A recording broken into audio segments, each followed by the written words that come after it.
The revolution is here. A movement of people free to live, work, and choose. We won't tell you what to think. We just demand that you think for yourself.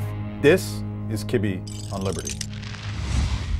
Okay, welcome both of you. This is a special, let's call it an emergency meeting on a Sunday morning in Washington, D.C. Robert, you are a now friend of the show. You've been here before. Welcome back. Good to be back. Thanks for having me on. And Eric, you're the new guy, and we're going to get into why you're here. And you are the owner and co-founder of Big Board, which is a restaurant here in Washington, D.C., about 6 blocks from my house. Yeah, not far at all. I walked here from there. Thank you very much for having me on. I really appreciate it. And we're talking about the District of Columbia government, in my mind, arbitrarily shutting down your restaurant because you refuse to comply with basically carding people as to their vaccination status. That's correct, and I'm not the only restaurant in the city where that's happening. That's happening all over the city. I'm just the only restaurant in the city who said that they weren't going to do it. Yeah. Yeah, you had the audacity to say out loud that you weren't going to discriminate against people. But and somehow or another, Robert heard about your story, and you are now representing him. But before we get into that, I want to take a step back, because the last time we spoke, and I don't actually remember when exactly it was, but it was before the Supreme Court decided, made at least a preliminary decision on the OSHA Vaxport thing that the Biden administration was doing. You were involved in that, and we were speculating as to what was going to happen, but remind us what happened and the role that you played in that. Sure, absolutely. I'm trying to think where we were in the process, but ultimately the Buckeye Institute, we represented a couple of different employers in Ohio and in Michigan who were challenging the vaccine mandate, who were concerned about what it would do to their businesses, what it would do to their employees. And so we were seeking a stay of the vaccine mandate, which applied to any employer with more than 100 employees, put them in a position where they had to either verify that their employees had been vaccinated. If they refused, then they were in a position of having to terminate them. Alternatively, they could do a testing requirement, but again, if their employees failed to meet those requirements and to be masked, then again they'd have to be terminated. All at a time where these companies were struggling just to be able to get employees, as so many employers are, to keep their operations running.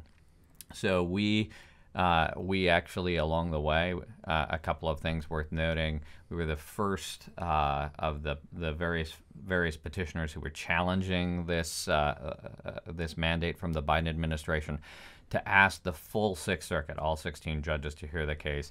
And that produced a very powerful dissent from Chief Judge Sutton, arguing that in fact the full court should have heard the case and that the stay should have stayed in place. Following that, we were the first to petition the United States Supreme Court to stay the matter, and ultimately the Supreme Court did agree with our arguments there. They went ahead and stayed, which is to say they prevented the enforcement of the mandate because the mandate itself exceeded OSHA's power. There's simply no way to read what it is that Congress authorized OSHA to do and to say that what happened here, an attempt to force 84 million Americans to provide proof of vaccination, was within OSHA's prerogatives. And it really goes, I think, as we discussed previously, to the larger issue here, which is the Biden administration. Probably the real truth of this was Ron Klain's retweet, in which he talked about this as the ultimate workaround. It was an attempt by the federal government to work around limits on federal power, using OSHA and other agencies that they also issued mandates through in order to get to individual vaccination decisions. So the Buckeye Institute was proud to have represented our clients and have succeeded in that. After the Supreme Court ruled, the Biden administration went ahead and withdrew that emergency rule. So a good victory for employers and employees nationwide. Yeah. So Eric, you probably don't know this, but before I met you about 2.5 weeks ago, I had decided that as a resident of the District of Columbia, I would not be showing my vaccination papers to any restaurant. I belong to a gym on Capitol Hill, and I moved my gym to Virginia. And by the way, and people that watch this show, I don't talk about it a lot because it's nobody's damn business, but I am vaccinated. And then 2 weeks later, I got COVID. And now I have the robust natural immunity that Dr. Fauci promised me. So I have papers, but I am not showing them because there's a bigger principle here than whether or not it's convenient to do this. And so when my wife Terry and I found your restaurant, it was because of the tweet that you did. And I want to read this tweet. And because we were like, okay, we now know at least one restaurant in D.C. that we can go to. And this was so radical, so controversial. You tweeted on, what day is this? January 13th. As has always been the case for us, everyone is welcome. This rule applies yesterday, today, and tomorrow. Hopefully, we'll see you on January 16th. And of course, January 15th was the day that the mayor's vaccination passport, I don't know what to call it exactly. Show me your papers is how I call it. And that made you a celebrity, notorious, a political football. When you tweeted that, did you think that this was controversial to say such a thing? I didn't think it was controversial at all, and I still don't think it's controversial at all.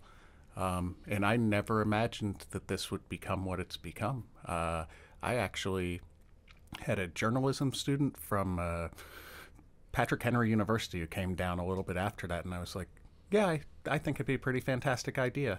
Emma Purley's her name. I was like, I think it'd be a pretty fantastic idea for you to go ahead and print this in your school newspaper.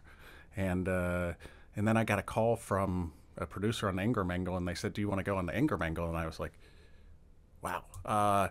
And before I did that, I looked at the producer, and I was like, well, I have to go ask Emma because she has exclusive rights to my story, so I'm going to make sure before I do this that she's okay with it. And she's fantastic, really, really. Working on her journalism, working on doing something in the future. And she was like, Eric, I don't think you should pass up this opportunity. Yeah. So you went on Laura Ingram's show. What day was that? That was probably like the 16th, 17th, something like that. It's got to be somewhere around there. Close enough for this show. And that really then sort of exploded into the national debate. And one question I have for both of you, like I to this day, I don't get the politics of how sort of partisan this is. Like, to me, like I remember a day when every decent American believed that everyone welcome was just like a core bedrock principle. And you're actually describing it a little bit earlier. This is a legal principle that goes back hundreds and hundreds of years. Oh yeah, this is essentially when we talk about in the law public accommodations. Generally speaking, the term grew up from England and the King's Highway. And when the king would grant permission for a business, an inn or a tavern or a restaurant to set up on the King's Highway to serve people, the requirement was that they had to take all comers. Another way of saying everyone is welcome. You couldn't discriminate. And that's a principle that is applied from England through to the U.S. law. So the idea that this is somehow controversial, that's how you should treat patrons, really sort of turns the legal tradition on its head. Yeah, and it's but you were so we were over at your restaurant a couple days ago, shooting some footage, and you were telling me privately that generally speaking, the neighborhood that you have served now for a dozen years has been cool, but there's a few neighbors that won't look you in the eye anymore. And it's so political. What? How do you read that? Because you're not political. No, I'm not political. I think everybody's going to come around. I do. I don't think that anything that's there is political. Welcoming everybody is the right way to do things. But it's been a long 2 years for some people. And when you are inundated with all of this information that tells you, hey, bars and restaurants may not be your best place to go right now, which I don't believe is true at all. Sometimes it takes people a little bit of time to get to their comfort zone. Yeah. And it's not, we didn't do anything. We didn't say that you can't wear a mask. We didn't say that you can't be vaccinated and come in. I didn't say to my staff, you don't have a job if you can't wear a mask. Some of my staff wore masks, and some of them didn't. It was their choice. And same for the customers. We didn't berate you if you came in. We just tried to make you comfortable. We would actually we had customers come in who were like, they're too close. We've got 2 different floors. We would sit them upstairs when we weren't staffed for it and let them sit all by themselves if that was where they wanted to be, and that made them comfortable. So you mentioned 2 years, and I think it's worth reiterating. As a restaurant owner, it's been a long 2 years because you've been I don't remember the history right now, but the District of Columbia has been fairly aggressive in terms of locking down gatherings multiple times, as I recall, over the last 2 years. As a restaurant owner, how have you survived? One, the neighborhood. They would come in whatever our conditions were. So when we were only allowed to be a carryout, which was 3 months in D.C., they would come in and order carryout food, and they would buy to-go drinks from us. And then when we were able to sit 50% capacity for most of last summer of 2020, people would come in and find a chair and sit. And my staff came into work. And they kept coming with all of the news and all of the things that you heard. They came in, and yeah, I'm sure they were a little bit worried at times, but they just kept on coming into work. How we made it beyond that, I have no idea. Yeah. The staff and the people. Tenacity.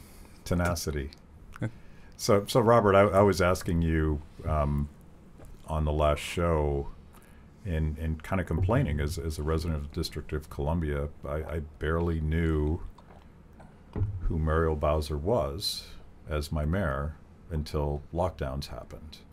And maybe that makes me a bad citizen, I don't know, but I happen to believe that I'd rather live in a place where I don't necessarily need to know who the politicians are. I could guess what her political affiliation is because everybody's a Democrat in D.C., but I was asking you, like, how does she have the power to do this? How does a mayor or a governor or a president, I don't care who, which party, like, you're just going to arbitrarily decide that some people can't do their business? So, this arises, like it has in a number of other places, from the use of emergency powers. And I really think it gets to the core of Eric's case.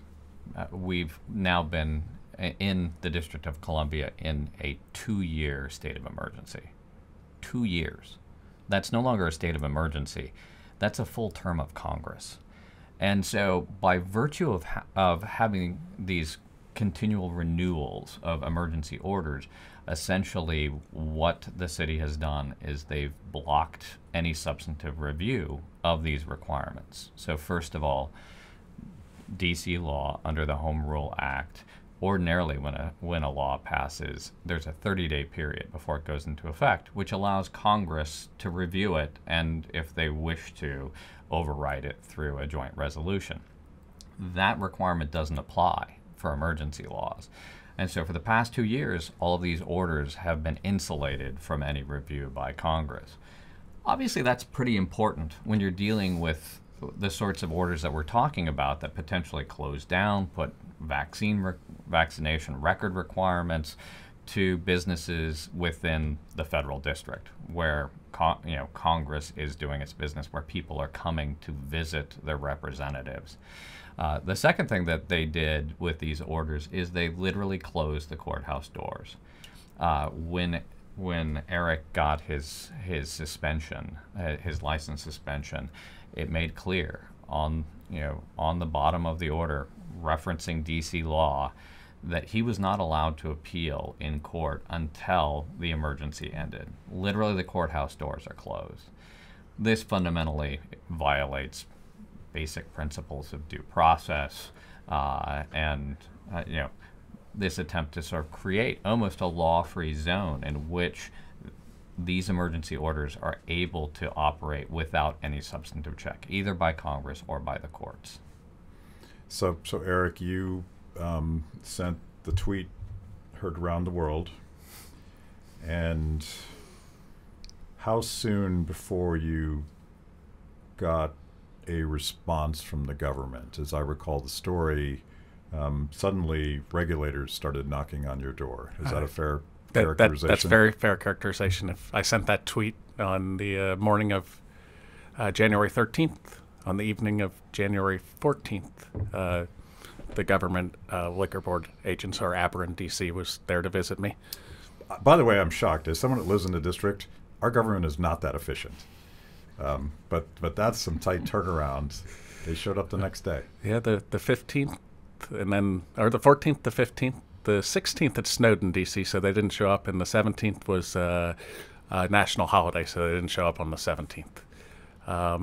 But then the 18th, the 19th, the 20th, the 21st, they were very, very, very efficient in shutting me down. Yeah, but they like, it was, for a bit, it was a drip, drip, drip. Like, did you get like minor infractions that they wrote you up for, or they were just there to remind you that they were in charge? So the way that it worked was they came in, hey, this is going into effect tomorrow on January 14th.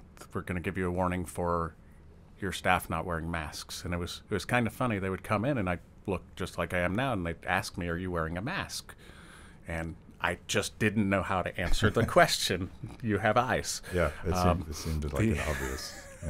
Yeah. And then on the 15th, they came in and they said, hey, this is a you have to do this. So today we're going to give you a formal written warning, and for not checking vaccine, we're going to give you a verbal warning. And then on the 16th, the agent of ABRA, the DC Liquor Board, came in, and he just straight out yelled at me. And he said, I don't think you understand this. The mayor knows about this. This is important. You're not doing this, and you're not doing this. And I said, well, thank you very much for coming by. About 3 hours later, he came back and said, hey, you know what? I'm sorry. I'm just doing my job. I said, okay. But on the slow drip, drip, drip, yeah, it's slow drip, drip, drip, but it's every day. So yeah, every day it's new tasks that they've given me beyond the stuff that I just have to do to keep the restaurant open. Yeah. And you ultimately lost your liquor license. How far after the tweet? So the tweet, 14 days after the tweet. Yeah. So 2 weeks.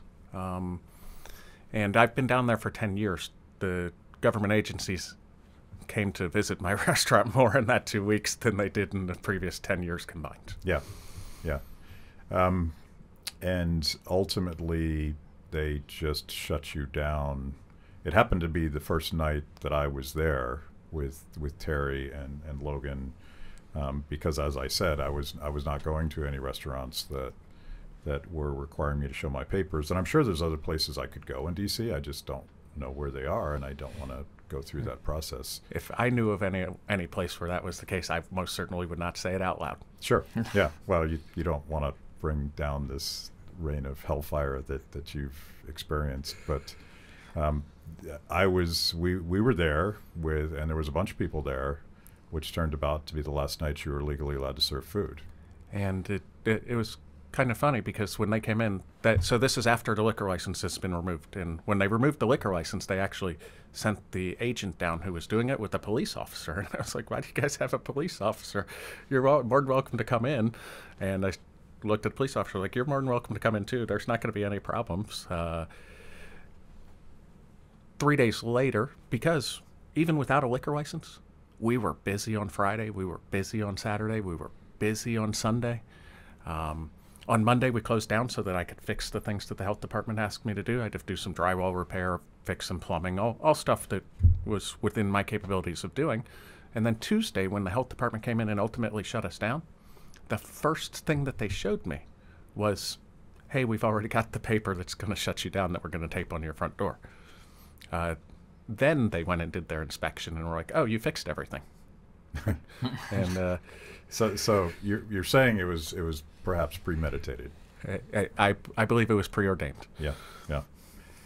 So one of the ironies or whatever of this, Robert, is that this vaccine mandate, and I have a theory as to why the mayor backed down so quickly, but this whole mandate paradigm only lasted about a month. And then she immediately pulled it back. And I suspect it was because it was probably damaging DC small businesses, and she was probably getting a lot of pushback for that. We don't know why. She didn't say. Everything that she has done, she claims, is part of the science, but nothing changed in terms of the data. How is he still closed, even though there is no longer a vaccine mandate in place? That is a great question.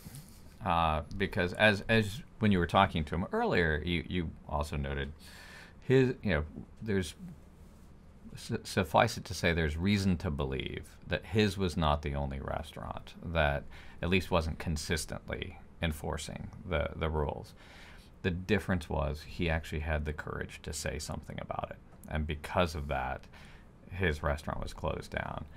And I use the word courage advisedly there.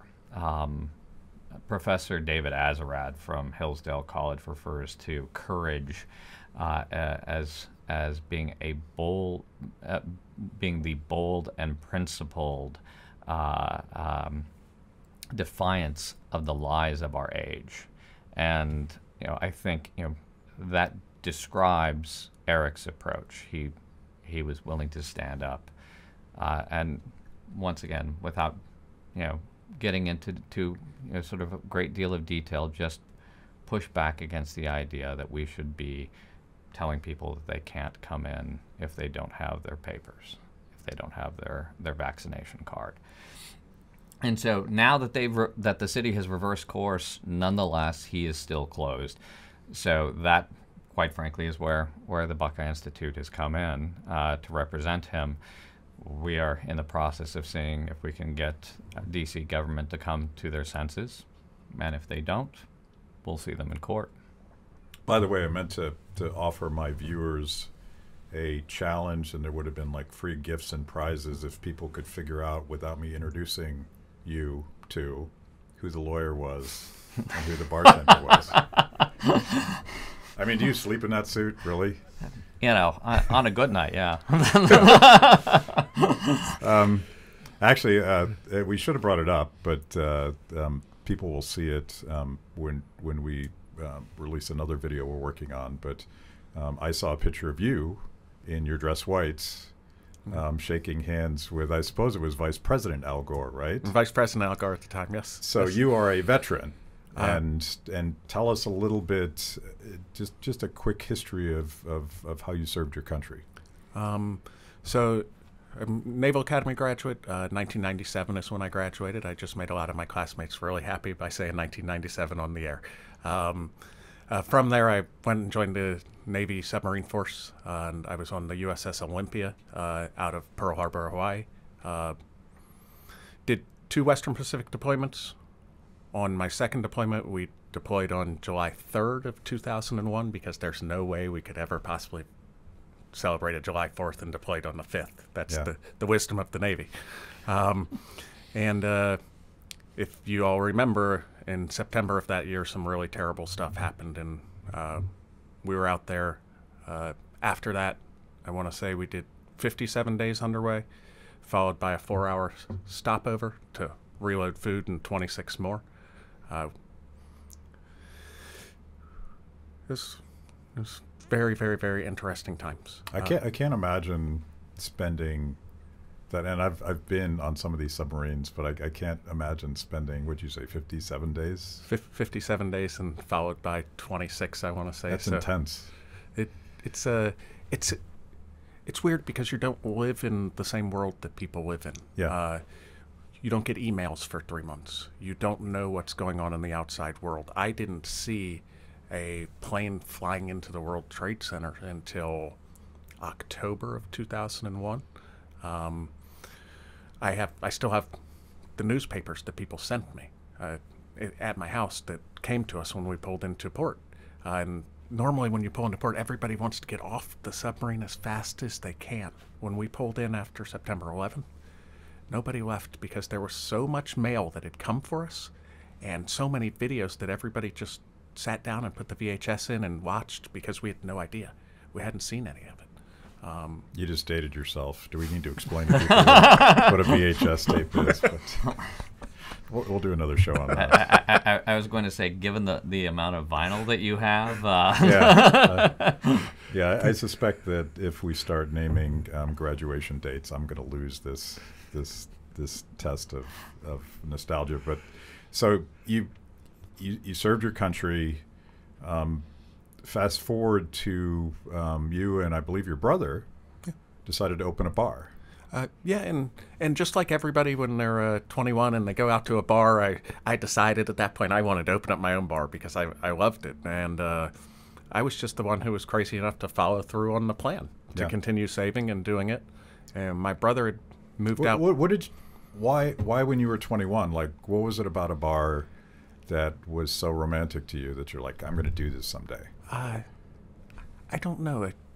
The feeling of camaraderie, the people that were there, community. Yeah. And I don't know, I grew up watching Cheers. Yeah. And I always loved the idea of a place where everybody knows your name. Yeah. And my brother had the vision to come to Northeast Washington, D.C. well before it looked like it does now. And I didn't believe him. I didn't believe him that Northeast D.C. would be a good place to open up a bar. I was completely wrong. It's a fantastic place. It is. And so you opened, what, about 10 years ago? Yeah, October of 2011. So a little bit more than 10 years. I feel like your bar, as a beer geek, if people watch this show, they know that I obsess about beer, but I feel like you were sort of one of the OG bars that said, we're going to have a lot of craft beer on tap. Yeah, and all the way from the beginning, we have had a lot of craft beer from New Belgium, from Dogfish Head, from all of these great breweries that are there, big ones, small ones, DC Brau, the ones that are in. And what we try to do is you go to a lot of places and all they have are IPAs. They've got 15 different IPAs that you can select. And I'd like to say, and we're not the forerunners of it or the first doing it, but we have always had a good balance where you can get a good stout, you can get a good sour, you can get a pale ale, you can get an IPA, you can get a hazy IPA, all of the different styles of beers that are out there. And this is something worth fighting for. That is absolutely true. So where are we right now? Like, he's still shut down. I can't get at that beer selection. What's going to happen next, and how do we get a little bit of freedom back here in the District of Columbia? So again, for most other restaurants, if you go in, the vaccine mandate has been lifted. You can go into DC restaurants now, and you don't have to show your vaccine card. And yet he remains closed. The mask mandate is supposed to be lifted at the end of this month, so beginning, I believe, March 1st. That should also be lifted. But nonetheless, he remains closed. So we have sent a demand letter to the city and given them 2 business days. We're talking now during a holiday weekend, but once the city reopens, to go ahead and reply to our demand that his licenses be reinstated immediately and that he be able to reopen. And as I said, I would hope, given the fact that they've abandoned this policy, that they would go ahead and come to their senses and go and reinstate his ability to run his business. If not, then we'll go ahead and, as I've said before, see them in court. Yeah. So one thing I forgot to mention, one of the things you told me that night that we were there, and it accidentally turned into a gathering for Senator Rand Paul and his staff and Congressman Thomas Massey, and there was like 3 or 4 other congressmen there, I think. and at least for some of them, they had quit the Capitol Hill Club for the same reason that I wouldn't go to a restaurant. They didn't want to show vaccination papers just for the privilege of going into a restaurant. So they had gathered at your place. It was perhaps the only time in my life that I was excited to be at a dry bar. Thank you, Mayor Bowser. But one of the things you said that night that seemed so obvious, but I hadn't really thought of it, is like, my staff is here to serve customers. I don't have the resources or the people to start checking people's health status. And that's absolutely true. One, it's none of my business. Two, it's not my job. And three, people make a lot of false equivalencies, and they're like, you have to check everybody's ID. So why can't you do this also? I don't have to check everybody's ID every time they walk through the door. If you think I'm carding a 65-year-old when they come in to order a beer from me, I'm not, because I'm not liable. If you're of age and I don't check your ID, I'm not liable that I gave you a beer. The way that the mandate was written in D.C. was such that my neighbor, who I would know, who I know what they drink, I know what they eat, I know their kids' names, every single time they walked through the door, I was required to check their vaccination card and their ID every single time without failure. That's, if I can remember what you drink and what your kids' names are, I could certainly remember that I had done that. The policy itself is apparent, but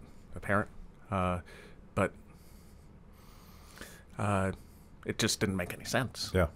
You've another thing that you've done that would strike some people as unusual is that you've tried to keep your team on the payroll, even though you're not allowed to earn revenue. Why are you doing that? Well, because they've been my team and my friends for 10 years. A lot of them have been down there for all of this time. And unlike, they want to work. They really, really, really want to work. They want to do something. And I wish I could show it to you. But when they come down and we're doing the little bits of community service that we're doing right now, they're excited and they're happy. And they want to go out because they want the neighborhood to be a better place. And they don't want to sit in their house and just, so I'm not the federal government. I'm not going to give you a check to stay home. You still got to come into work and do some stuff. It gives them a sense of, my best guess, a sense of community and a sense of pride because they're still doing something. For the people who worked at home, who their job didn't change when everybody got locked down and everything, I don't think you understand how crushing that was for those of us who couldn't go to work, for the people that I had to say, I don't have any work for you, and how mentally hard that is to do, to all of a sudden be told you don't have a purpose, just sit home and collect money. I don't know. I'm just so happy that they're here now, after enduring that for all this time. That I wouldn't want to leave them without an option to have something to do.